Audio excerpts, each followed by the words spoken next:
Russia can attack Europe and United States soon. Yes, you heard it right. Ukrainian president has said this with full confidence that today we're in this position. Tomorrow Europe can face similar things. But what's the reason behind such a powerful statement? Why Ukrainian president now seems to lose the confidence? And what does France has to say about it?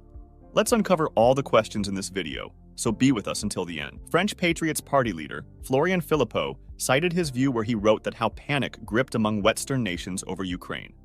Philippot said that recent disturbance, bombast, arms shipments, and discussions of a war economy are attempts to conceal the West's realization of defeat. He claimed that Russia has emerged as winner while NATO has suffered a loss in the conflict. Philippot said that the West has no option left but to go for peace negotiations. On the other hand, Russian Defense Minister Sergei Shoigu claimed that Ukrainian losses amount to over 71,000 personnel and 11,000 pieces of equipment. While Ukrainian President Zelensky removed his longtime aide Sergei Sharif. The move is being seen as part of a broader reshuffle after the Russians launched fresh attacks across the Ukraine. Sharif had been with Zelensky since the beginning of his presidency in May 2019 and was a close business associate prior to politics. Their connection traces back to co-founding the Kvartal 95 comedy studio. Sharif survived an assassination attempt in September 2021, with his car being attacked but escaping unharmed. A Russian cruise missile strike on infrastructure in Ukraine's western Lviv region has killed one man. The attack destroyed a building and sparked a fire. However, rescue operations are ongoing. In the Kharkiv region, officials said an air attack killed a 19-year-old boy after a projectile hit a petrol station. Meanwhile, thousands in Ukraine's Odessa region are temporarily left without power after debris from a downed Russian drone caused a blaze at an energy facility. Governor Ola Kuiper said 170,000 homes were left with temporary power outages as a result of the attack. Russia has escalated its attacks on Ukrainian energy infrastructure in recent days, causing significant damage in several regions. And after the Russian missile attack on Ukraine, France has decided to send old armored vehicles and new missiles to Ukraine. French Defense Minister Sébastien Lecornu has said that France will deliver hundreds of old armored vehicles and new surface-to-air missiles to Ukraine. In an interview with La Tribune Dimanche, Mr. Lecornu said that President Emmanuel Macron, following talks with Zelensky, had asked him to prepare a new aid package, which will include old but still functional French equipment. The Ukrainian army needs to defend a very long front line, which requires armored vehicles. This is absolutely crucial for troop mobility. He said France was looking at providing hundreds of frontline troop carriers this year and early 2025. Mr. Lecornu said that France was also preparing to release a new batch of surface-to-air missiles. He added that Ukraine has an urgent need for better ground-air defense. Russia is intensifying its strikes, in particular on civilians and civil infrastructure. However, Pope Francis made a strong appeal for a prisoner swap between Russia and Ukraine. The pontiff delivered a heartfelt prayer for peace in his annual roundup of global crises. This year, Francis said his thoughts went particularly to people in Ukraine and Gaza and all those facing war, particularly the children who have forgotten how to smile. He further said, "I express my hope for a general exchange of all prisoners between Russia and Ukraine, all for the sake of all." Before we proceed further, discussing what did Ukrainian president say on Russian attacks and Putin's idea of restoring geographical borders of Soviet Union, I'd like to hear from you. Are you finding this video informative? Feel free to share your thoughts and questions in the comment section below. And if you're finding it helpful, please consider liking and subscribing to our channel. Your support means a lot to us and helps us reach a wider audience and the content that you'll love. Let's continue this journey together.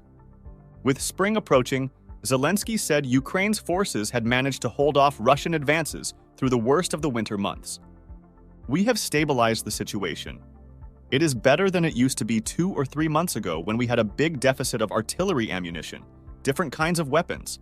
We totally didn't see the big, huge counteroffensive from Russia. They didn't have success." But Zelensky acknowledged that the invading Russian troops and their seemingly endless supply of missiles and shells had destroyed some villages. He further said that we didn't have rounds, artillery rounds, a lot of different things, stressing that while his troops have managed to keep the Russians largely at bay up to now, they're not prepared to defend against another major Russian offensive expected in the coming months, mostly expected in the end of May or June. The entire area is on a war footing in response to a significant buildup of Russian troops just across that border and attacks on nearby villages. Zelensky further said that usually, when they attack by artillery and destroy the villages, after that, they always tried to occupy. We don't know what will be tomorrow, that's why we have to prepare, and the most needed are American Patriot missile defense systems and more artillery, while we are grateful for the billions of dollars in U.S. support our country has already received. He said the nature of the funding dedicated by the American government to help Ukraine must be put into perspective. Zelensky said it's a huge support coming to us, but we need it more. It came as no surprise to me when the Russian leader pointed a finger at Ukraine, claiming it had somehow supported the terrorist attack near Moscow that killed 139 people on March 22nd. ISIS claimed responsibility for the carnage, and U.S. officials say they've seen nothing to cast doubt on that claim, even after ISIS took responsibility for that attack. For your information, we've already made a separate video on this, that how attack on Moscow was planned and what happened to the 4 arrested accused. You can watch that video by clicking link in the description when this video ends. Now let's get back to the topic. Zelensky said he doesn't care whether it's a terrorist act, an economic act, the oil industry, or any of these spheres. But the Russian leader is accusing me of using that just to unite his society as much as possible. Even what has taken place in Moscow, with so many casualties and wounded people, he's using all of that just for the one objective to justify that Ukraine does not exist. War could be won with Putin still in power. Zelensky accepted that it would be a huge challenge, but said that village by village, winning the war would weaken Putin at home. And he warned that if Ukraine does lose, Putin won't stop there. Zelensky warned that, for Putin, we are a satellite of Russian Federation. At the moment, it's us, then Kazakhstan, then Baltic states, then Poland, then Germany, and at least half of Germany. Zelensky said Putin was determined to restore the former Soviet Union to its imperial glory and its geographical borders. Yes, you heard right. Putin wants to restore the Soviet Union as it was previously at the time of disintegrating.